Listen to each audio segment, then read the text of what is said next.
Tester बनाया था, tester बनाना मैंने आपको सिखाया था। आप उस पार्ट में जाके देखोगे तो आपको ये पर्टिकुलर एक्टिविटी मैंने डिटेल में एक्सप्लेन की है। हमने टेस्टर बनाया था और इस एक्टिविटी में हमने इस टेस्टर को टेस्ट करने के लिए अलग अलग लिक्विड्स रखे। जैसे हमने क्या क्या रखे थे, हमने टैप वाटर, जो हमारा नॉर्मल टंकी का पानी आता है, हमने उसको टेस्ट किया था कि क्या उसमें इलेक्ट्रिसिटी आती है या नहीं आती। हमने वेजिटेबल ऑयल, जो हमारे घरों में कुकिंग ऑयल होते हैं ना, उसको भी मैंने यहां पर रख के चेक कराया था कि क्या ये इलेक्ट्रिसिटी कंडक्ट करती है या नहीं करती है। तो ऐसे ही हमने अलग अलग लिक्विड्स लिया था, जैसे हमने मिल्क लिया था, हनी लिया था। अब हमने एक्टिविटी तो यहां पर कर लिया था फर्स्ट पार्ट में, लेकिन सेकेंड पार्ट के स्टार्टिंग में हम उस एक्टिविटी का रिजल्ट जानेंगे कि कौन सी लिक्विड इलेक्ट्रिसिटी कंडक्ट करती है और कौन सी लिक्विड इलेक्ट्रिसिटी कंडक्ट नहीं करती। इस टेबल 14.1 में हम यही पढ़ेंगे। यहां पर कुछ लिक्विड्स दी गई है, जैसे लेमन जूस, नींबू का रस, विनेगर सिरका हो गया, टैप वाटर हो गया हमारा नॉर्मल जो टैंक का पानी आता है हमारे टैप में, वेजिटेबल ऑयल कुकिंग ऑयल जिसे हम कहते हैं, मिल्क मतलब दूध हो गया, और हनी मतलब शहद हो गया। हम इन लिक्विड्स को ऑलरेडी अपनी लास्ट एक्टिविटी में टेस्ट कर चुके हैं। अब हमें यहां बताना है कि ये गुड कंडक्टर ऑफ इलेक्ट्रिसिटी हैं या बैड कंडक्टर ऑफ इलेक्ट्रिसिटी हैं। चलो एक बात और मैं आपको बता दूं यार, कि जब भी कोई लिक्विड अपने थ्रू इलेक्ट्रिसिटी कंडक्ट करेगी, मतलब यहां से इलेक्ट्रिसिटी आई, ठीक है, और इस लिक्विड से होते हुए इधर आ गई, तो ये जो आपको निडल, ये जो सुई दिख रही है ना, ये सुई डिफ्लेक्ट होगी। डिफ्लेक्ट होगी मतलब कभी इधर जाएगी कभी इधर जाएगी। इससे ये पता चलता है कि हां, इस लिक्विड से इलेक्ट्रिसिटी इसमें आ रही है। समझ गए? और जिस बार ये जो निडल है, ये जो सुई है, वो इधर उधर नहीं होगी, मतलब ये जो लिक्विड है ये इलेक्ट्रिसिटी कंडक्ट नहीं करता। तो चलो हम देखेंगे, यहां पर अलग अलग लिक्विड्स दिया गया है, जैसे लेमन जूस। लेमन जूस का मतलब होता है नींबू का रस। क्या नींबू का रस गुड कंडक्टर है या पुअर कंडक्टर है? यहां पर ऑलरेडी दिया गया है कि नींबू का रस गुड कंडक्टर है। क्यों है? क्योंकि नींबू के रस में, लेमन जूस में होता है सिट्रिक एसिड। सिट्रिक एसिड क्या होता है भैया? संतरों में सिट्रिक एसिड होता है, जितने भी खट्टे चीज होते हैं ना उसमें सिट्रिक एसिड होता है। एसिड जहां पर भी पाया जाए समझ लो गुड कंडक्टर ऑफ इलेक्ट्रिसिटी है। समझ लो गुड कंडक्टर ऑफ इलेक्ट्रिसिटी है। जैसे लेमन जूस में क्या पाया गया है? Citric acid. एसिड है मतलब गुड कंडक्टर ऑफ इलेक्ट्रिसिटी है। समझ गए? अब देखो, अब अगर कोई भी लिक्विड, जैसे जो ये नींबू का रस है, अपने थ्रू अगर इलेक्ट्रिसिटी को पास होने देता है, तो क्या सुई इधर उधर करेगी? हमने यहां पर क्या पढ़ा था? हमने कहा था ना, जैसे ही इस लिक्विड से इलेक्ट्रिसिटी पास आउट हो जाएगी, ये जो निडल है वो डिफ्लेक्ट करेगा, कभी इधर जाएगा कभी इधर जाएगा। मतलब ये लिक्विड क्या है? कंडक्टिंग लिक्विड है। ये लिक्विड अपने थ्रू इलेक्ट्रिसिटी को पास कराने दे रहा है। समझ गए? तो सबसे पहला हमारा क्या था? Lemon juice. Lemon juice good conductor है और इसी के लिए जो सुई है वो डिफ्लेक्ट किया। यस करेंगे हम यहां पर, ठीक है। विनेगर, सिरका। सिरके के अंदर कौन सी एसिड होती है? Acetic acid. कौन सी एसिड? Acetic acid. अब भाई यहां पर भी एसिड है, तो इसलिए ये भी गुड कंडक्टर ऑफ इलेक्ट्रिसिटी है। और यहां पर भी जो निडल है, जो सुई है कंपस की, वो डिफ्लेक्ट करेगी, मतलब इधर उधर करेगी। समझ गए? टैप वाटर का मतलब क्या हो गया? जो हमारे घरों में पानी आता है ना टोटी से, टैप से, वो होता है टैप वाटर। अब tap water good conductor of electricity है या बैड कंडक्टर ऑफ इलेक्ट्रिसिटी है? पहले आप ये जान लो, अगर कोई भी सब्सटेंस गुड कंडक्टर होगी इलेक्ट्रिसिटी का, तो वो या तो एसिड होगा या तो उसके अंदर सॉल्ट होगा। समझ गए? चलो अब हम आगे पढ़ेंगे। Tap water. टैप वाटर में ऑलरेडी एक सॉल्ट होता है, उस सॉल्ट को हम कहते हैं calcium, sorry calcium and magnesium. Yes, calcium and magnesium दोनों सॉल्ट टैप वाटर में मौजूद होते हैं, और इसी के लिए सॉल्ट की मौजूदगी की वजह से ये tap water good conductor of electricity है। और अगर गुड कंडक्टर ऑफ इलेक्ट्रिसिटी है तो निडल, जो सुई है, वो डिफ्लेक्ट करेगी। समझ गए? वेजिटेबल ऑयल, जो हम घरों में खाना बनाने के लिए तेल का यूज करते हैं, वो कैसा कंडक्टर है? तो भाई वो पुअर कंडक्टर ऑफ इलेक्ट्रिसिटी है। और क्यों? क्योंकि कुकिंग ऑयल में कोई भी आयंस नहीं होते हैं, कोई भी चार्ज्ड पार्टिकल्स नहीं होते हैं, इसलिए कुकिंग ऑयल इलेक्ट्रिसिटी को कंडक्ट नहीं करता। मिल्क, दूध, एसिड होता है इसमें। जल्दी बताओ कौन सा एसिड होता है मिल्क में? Lactic acid. LACTIC, lactic acid होता है। और जब एसिड है तो भाई गुड कंडक्टर ऑफ इलेक्ट्रिसिटी है, ठीक है। और इसलिए जो निडल है कंपास की, जो सुई है कंपास की, जो हमें कंपास दिखा रहा है कि इलेक्ट्रिसिटी आ रही है या नहीं आ रही है, तो वो यस हो जाएगा। कैसे? क्योंकि सुई डिफ्लेक्ट करेगी। ठीक है, चलो हनी, हनी का मतलब होता है भैया शहद, और शहद एक शुगर का कोई सोल्यूशन है। शुगर सोल्यूशन ही तो है ना हनी। हनी क्या है? हनी का मतलब शहद, मीठा लगता है, मतलब ये शुगर का सोल्यूशन है। और शुगर के सोल्यूशन में आयंस, साल्ट जैसी चीजें मौजूद नहीं होती हैं, और इसी के लिए ये पुअर कंडक्टर ऑफ इलेक्ट्रिसिटी कहलाता है, और सुई भी डिफ्लेक्ट नहीं करेगी। समझ गए? आगे हम बढ़ेंगे कि from table 14.1 we find that some liquids are good conductor of electricity and some are poor conductor of electricity. हमने इस टेबल में ये जाना कि कुछ लिक्विड्स जैसे लेमन जूस हो गया, विनेगर हो गया, टैप वाटर हो गया, ये क्या हो गए? ये गुड कंडक्टर ऑफ इलेक्ट्रिसिटी होते हैं। और कुछ ऐसे भी होते हैं जैसे वेजिटेबल ऑयल और हनी, ये ऐसे लिक्विड्स हैं जो पुअर कंडक्टर ऑफ इलेक्ट्रिसिटी होते हैं। क्यों होते हैं वो भी हमने जाना।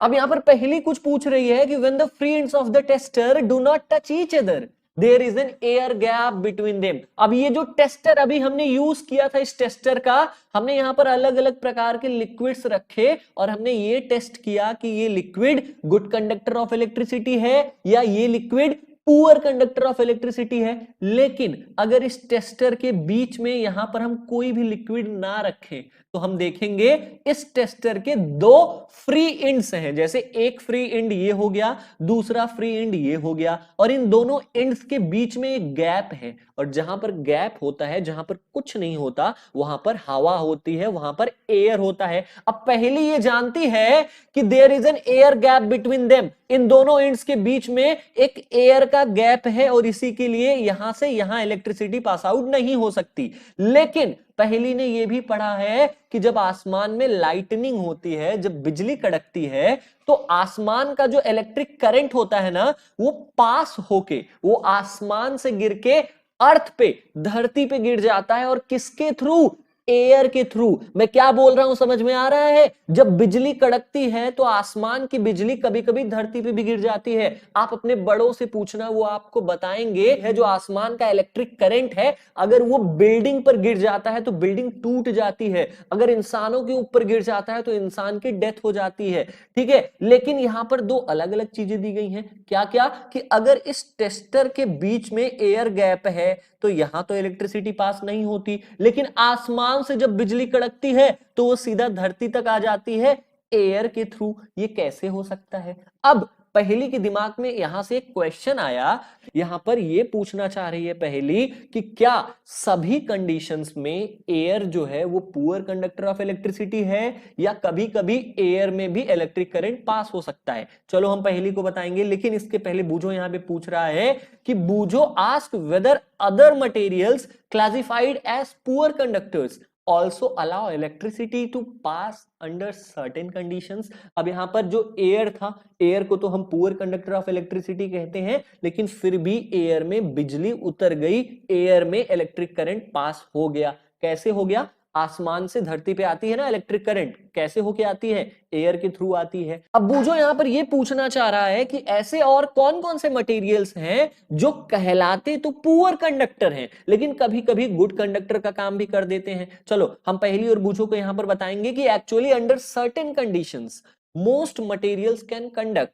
यहां पर यह बताया जा रहा है कि अंडर सर्टेन कंडीशंस, मतलब किसी ना किसी कंडीशन में जो ज्यादातर मटेरियल्स हमारे अर्थ पे पाए जाते हैं, चाहे वो सॉलिड हो, चाहे वो लिक्विड हो, चाहे वो गैस हो, वो इलेक्ट्रिसिटी कंडक्ट कर सकते हैं, कैन कंडक्ट। और इसी के लिए ये प्रिफर किया जाता है, और इसी के लिए ये कहा जाता है कि हम मटेरियल्स को कंडक्टर्स और इंसुलेटर्स कहने के बजाय गुड कंडक्टर्स और पुअर कंडक्टर्स कहें। क्यों? क्योंकि जो कंडक्टर्स होते हैं वो हमेशा इलेक्ट्रिसिटी को पास आउट होने देते हैं, और जो इंसुलेटर्स होते हैं वो इलेक्ट्रिसिटी को पास आउट नहीं होने देते हैं। लेकिन हमने यहां पर क्या जाना? हमने यहां पर जाना कि जो ज्यादातर मटेरियल्स होते हैं उनमें इलेक्ट्रिसिटी कंडक्ट होती है, और इसी के लिए हम उन्हें दो कैटेगरीज में डिवाइड करेंगे कि जिन मटेरियल में ज्यादा अच्छे से इलेक्ट्रिसिटी कंडक्ट हो सकती है उन्हें हम गुड कंडक्टर ऑफ इलेक्ट्रिसिटी कहेंगे, और ऐसे मटेरियल्स जिसमें इजीली इलेक्ट्रिक करंट फ्लो ना हो या जिसमें इलेक्ट्रिसिटी अच्छे से कंडक्ट ना हो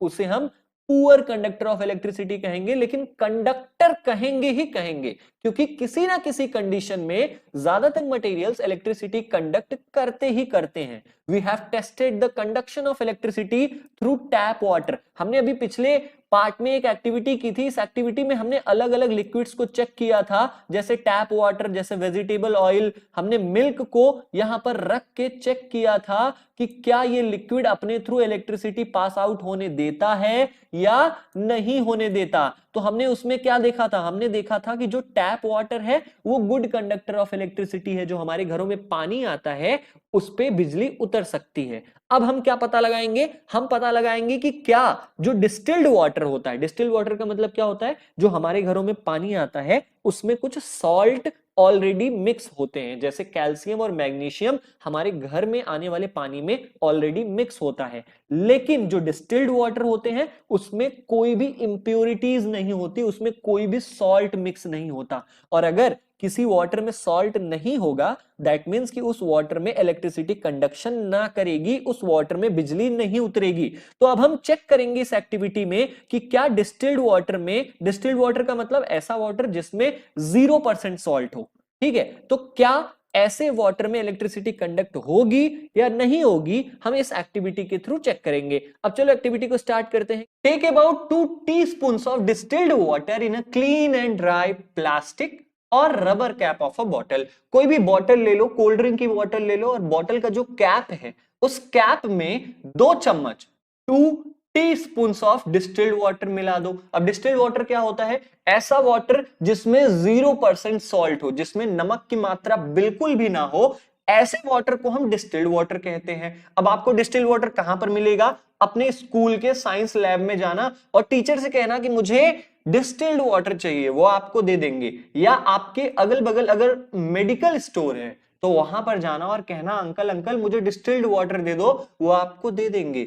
अगर आपने एक बार डिस्टिल्ड वाटर पा लिया तो आप क्या करो, use the tester to test whether distilled water conduct electricity or not.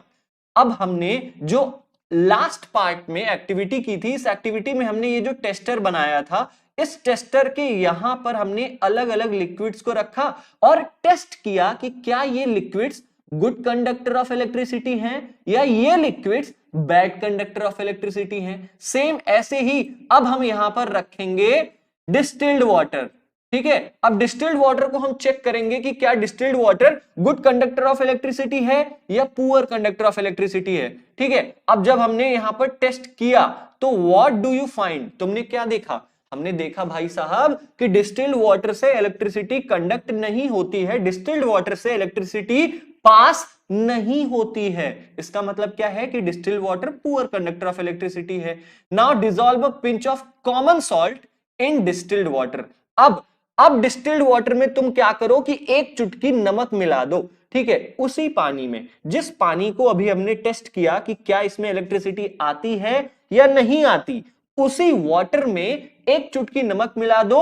अब टेस्ट करो कि क्या इलेक्ट्रिसिटी आती है। What do you conclude this time, इस टाइम तुम देखोगे कि इस बार तो इलेक्ट्रिसिटी आने लगी। क्यों, क्योंकि डिस्टिल्ड वाटर में हमने सॉल्ट मिला दिया, सॉल्ट की ही जरूरत थी इलेक्ट्रिसिटी कंडक्ट करने में। अब जब हमने एक चुटकी सॉल्ट उसमें मिला दिया तो इलेक्ट्रिसिटी आने लगी। बहुत सिंपल सी एक्टिविटी थी। इस एक्टिविटी से हमें क्या पता चला, हमें पता चला कि जो हमारे घरों में टैप वाटर आता है, जो टंकी का पानी आता है हमारे घरों में, उसमें इलेक्ट्रिसिटी आती है, और जो डिस्टिल्ड वाटर होता है जिसमें सॉल्ट नहीं होता है उसमें इलेक्ट्रिसिटी नहीं आती।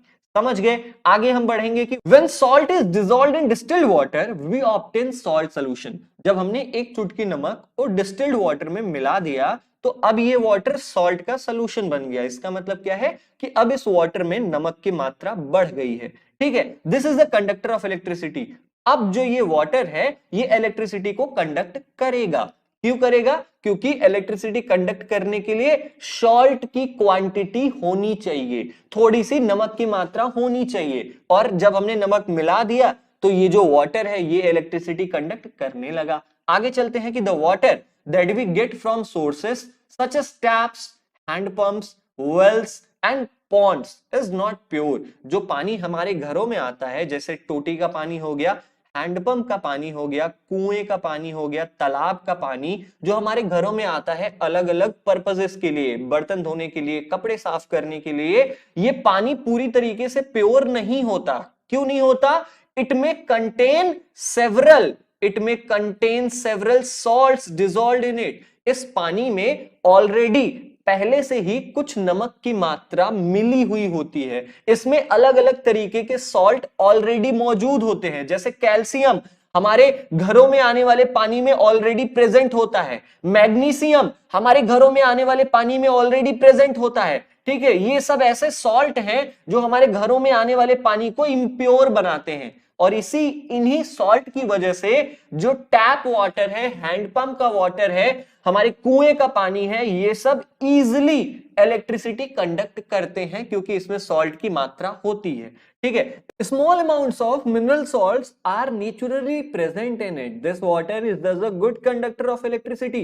जो हमारे घरों में पीने वाला पानी आता है, जो टैप वाटर होता है, उसमें पहले से ही थोड़ी बहुत मात्रा में मिनरल सॉल्ट्स प्रेजेंट होते हैं। मिनरल सॉल्ट्स कौन से होते हैं? ऐसे सॉल्ट्स जो हमारे बॉडी के लिए बेनिफिशियल हो, ऐसे सॉल्ट्स जो मिनरल्स का काम करें। ठीक है, तो मिनरल सॉल्ट्स पहले से ही इस पानी में प्रेजेंट होते हैं और इसी की वजह से जो हमारे घरों का टैप वाटर होता है वो गुड कंडक्टर ऑफ इलेक्ट्रिसिटी होता है, क्योंकि जहां पर सॉल्ट है वहां पर इलेक्ट्रिसिटी है। ऑन द अदर हैंड, वहीं पर दूसरी तरफ डिस्टिल्ड वाटर एक ऐसा वाटर होता है जिसमें बिल्कुल भी सॉल्ट्स नहीं होते हैं, जो फ्री ऑफ सॉल्ट होता है, और इसी की वजह से डिस्टिल्ड वाटर एक पुअर कंडक्टर ऑफ इलेक्ट्रिसिटी है। ठीक है, इसमें बिजली नहीं उतरती है। अब यहां पर पहली कुछ बता रही है, हमें बता रही है कि small amount of mineral salts present naturally in water are beneficial for human health. जो हमारे पानी में थोड़ी बहुत मात्रा में मिनरल सॉल्ट्स प्रेजेंट होते हैं, जो हमारे पीने वाले पानी में थोड़ी बहुत मिनरल सॉल्ट्स प्रेजेंट होते हैं, ये मिनरल सॉल्ट्स हमारे बॉडी के लिए काफी बेनिफिशियल होते हैं, काफी लाभकारी होते हैं। और इसी वजह से, इन्हीं सॉल्ट की वजह से जो ये वाटर होता है, जो हमारे घरों में पीने वाला पानी आता है, वो गुड कंडक्टर ऑफ इलेक्ट्रिसिटी कहलाता है। So we should never handle electrical appliances with wet hands. और इसी के लिए हमारे घर के बड़े कहते हैं कि हमें किसी भी इलेक्ट्रिकल अप्लायंसेस को, किसी भी विद्युतीय चीजों को अपने गीले हाथों से नहीं टच करना चाहिए, या अगर हम किसी गीले फर्श पर, किसी वेट फ्लोर पर खड़े हैं, तो उस फ्लोर पर खड़े होके हमें किसी फैन का स्विच ऑन नहीं करना चाहिए, हमें टीवी का प्लग नहीं लगाना चाहिए, या हमें किसी भी इलेक्ट्रिकल चीजों को टच नहीं करना चाहिए। हमें बिजली के झटके भी लग सकते हैं।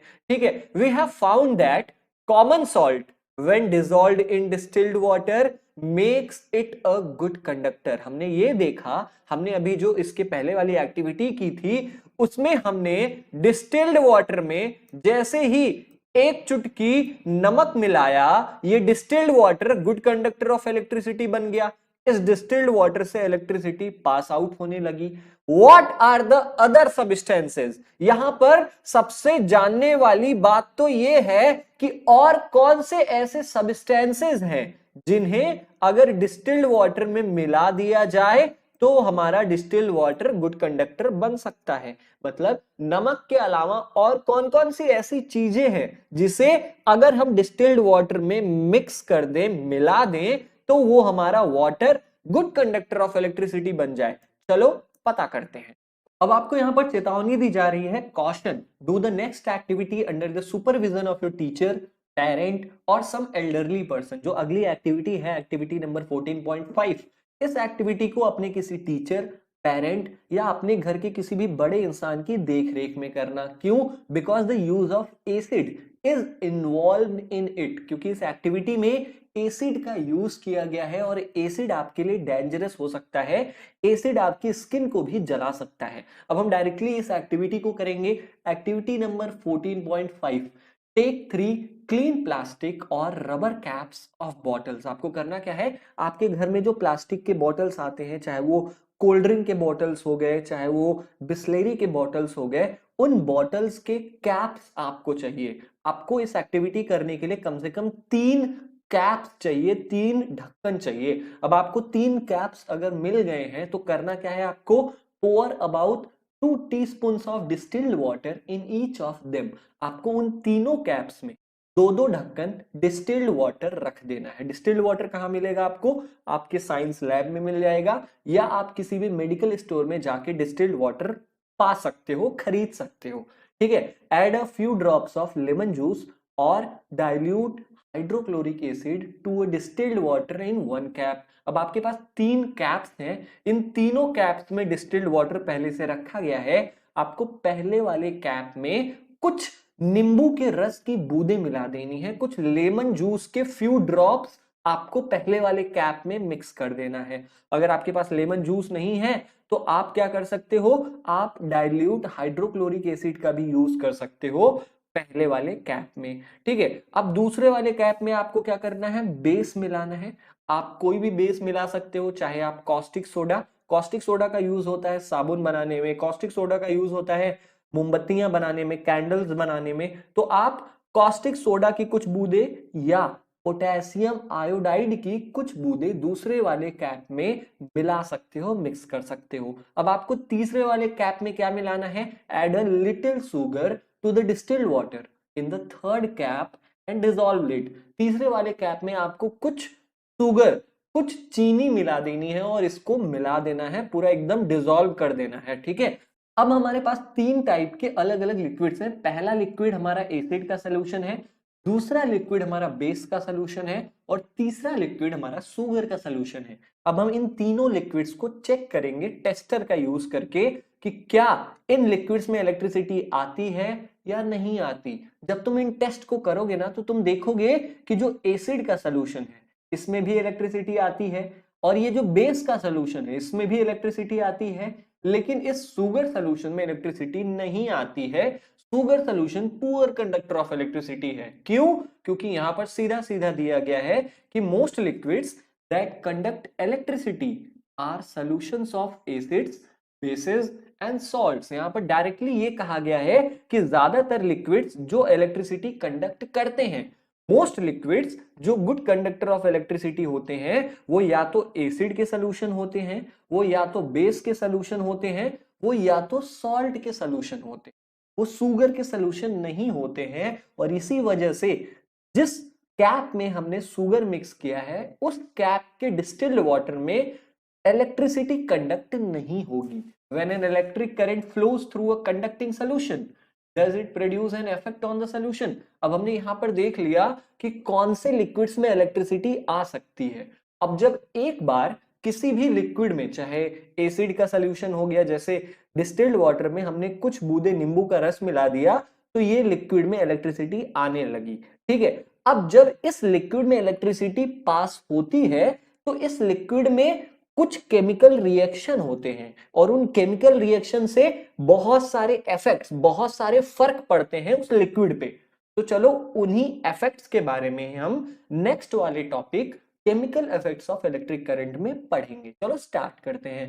हमारा नेक्स्ट टॉपिक आता है topic number 14.2, chemical effects of electric current. इस टॉपिक में हम क्या पढ़ेंगे, इस टॉपिक में हम पढ़ेंगे कि अगर किसी भी लिक्विड से इलेक्ट्रिसिटी पास आउट होती है तो उस लिक्विड में कुछ केमिकल चेंजेस होते हैं, और उन्हीं केमिकल चेंजेस का क्या रिजल्ट है, उन केमिकल चेंजेस के क्या इफेक्ट्स, क्या प्रभाव पड़ते हैं उस लिक्विड पे, वही हम इस टॉपिक में पढ़ने वाले हैं। चलो स्टार्ट करते हैं। In class 7th we have learned some effects of electric current. हमने क्लास 7th में इलेक्ट्रिक करंट्स के कुछ इफेक्ट्स के बारे में पढ़ लिया है। जैसे हमने मैग्नेटिक इफेक्ट के बारे में पढ़ा, हमने केमिकल इफेक्ट के बारे में पढ़ा, हमने heating effect of electric current पढ़ा। ठीक है, can you list these effects, क्या तुम इन इफेक्ट्स के नाम बता सकते हो? हाँ, मैग्नेटिक इफेक्ट, केमिकल इफेक्ट और heating effect. What effect does the current produce when it flows through a conducting solution? इन तीनों इफेक्ट्स में से कौन सा प्रभाव, कौन सा इफेक्ट पड़ता है अगर किसी भी लिक्विड से कोई इलेक्ट्रिक करंट होके गुजरती है? तो मैं आपको बता दूं, अगर किसी भी लिक्विड से कोई इलेक्ट्रिक करंट पास होती है तो वहां पर केमिकल चेंज होता है। मतलब कौन सा इफेक्ट काम में आएगा? केमिकल इफेक्ट काम में आएगा। चलो हम पता करते हैं इस एक्टिविटी से एक्टिविटी नंबर 14.6, इस एक्टिविटी में हम क्या पढ़ेंगे, आइए पढ़ते हैं और करते हैं। Take out carbon rods carefully from two discarded cells. Cells का मतलब क्या होता है, बैटरियां।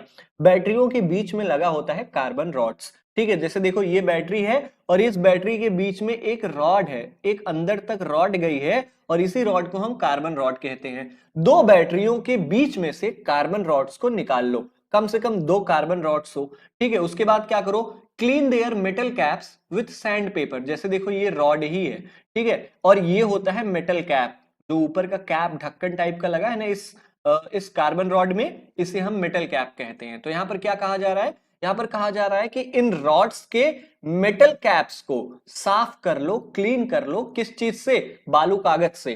बालू कागज एक रफ सरफेस होता है, अगर हम किसी चीज पे सैंड पेपर को रब करें, रगड़े ना, तो वो चीज क्लीन हो जाती है, साफ हो जाती है, ठीक है। तो आपको इस रॉड के मेटल कैप को सैंड पेपर से रगड़ रगड़ के साफ करना है।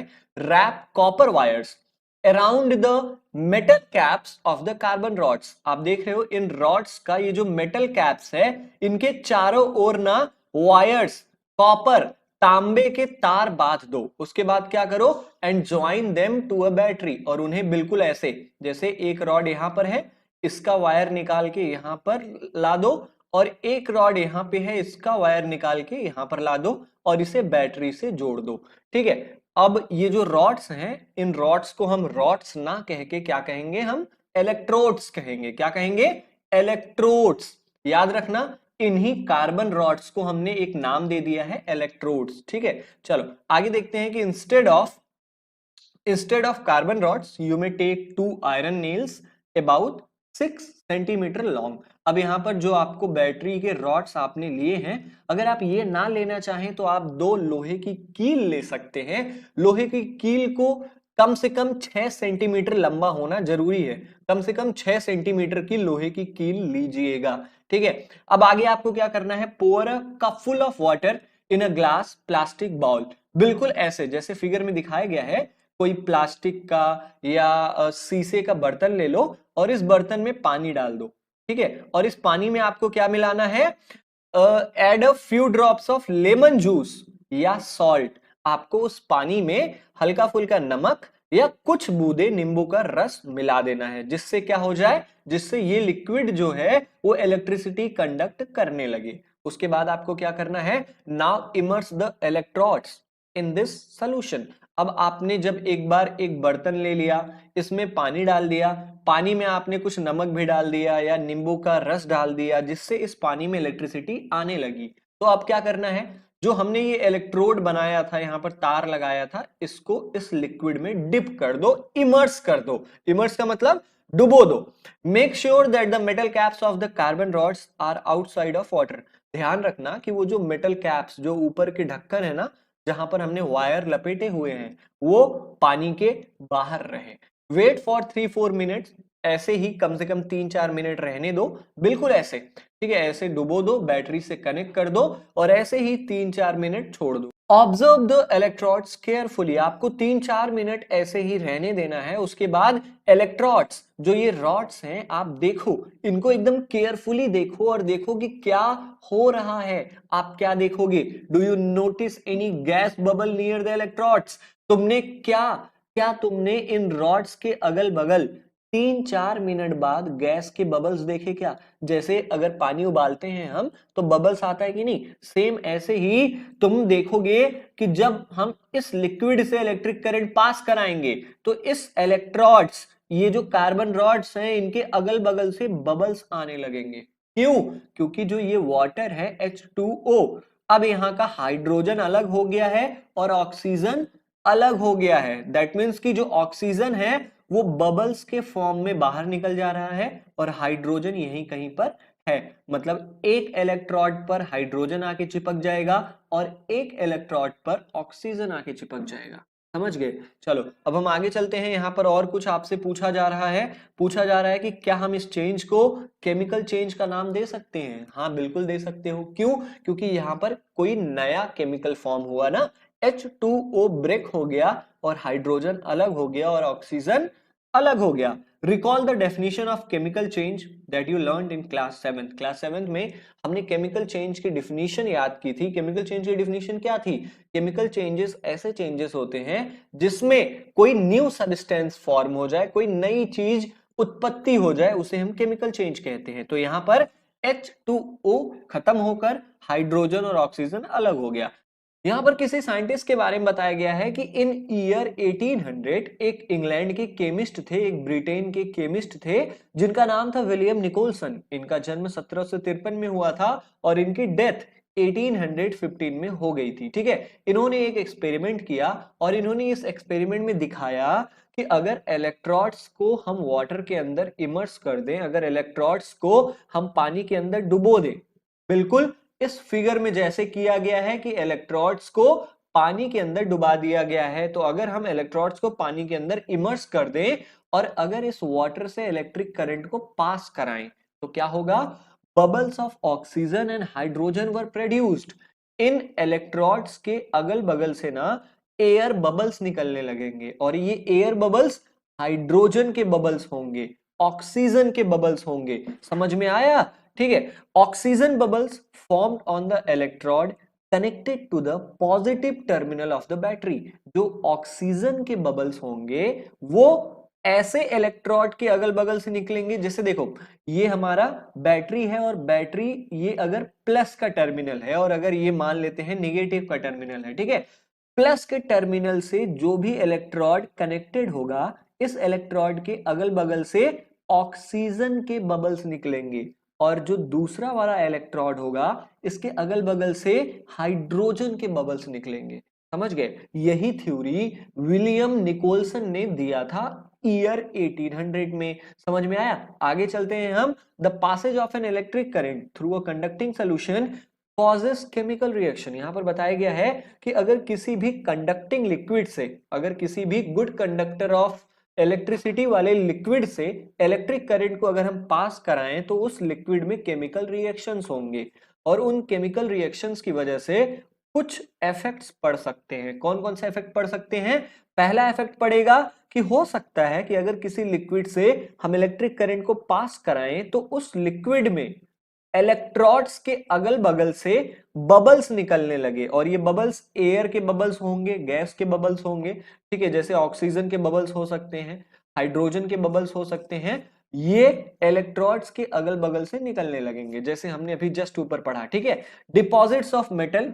दूसरा इफेक्ट क्या पड़ेगा कि अगर कोई ऐसा लिक्विड है, अगर किसी लिक्विड से इलेक्ट्रिक करंट पास हो रहा है और उस लिक्विड में मेटल की मात्रा मौजूद है तो इलेक्ट्रोड के अगल बगल मेटल्स जो हैं डिपॉजिट हो सकते हैं। तो दूसरा फर्क तो ये पड़ेगा। तीसरा फर्क क्या पड़ेगा? अगर किसी भी लिक्विड से हम इलेक्ट्रिक करंट पास कराते हैं तो उस लिक्विड का कलर भी चेंज हो सकता है। तो ये तीन इफेक्ट्स हैं कि अगर हम लिक्विड से इलेक्ट्रिक करंट को पास कराएं तो क्या क्या फर्क पड़ सकता है। भाई पहला कि बबल्स क्रिएट हो सकते हैं, दूसरा मेटल डिपॉजिट हो सकता है और तीसरा उस लिक्विड का कलर भी चेंज हो सकता है। The reaction would depend on what solution and electrodes are used.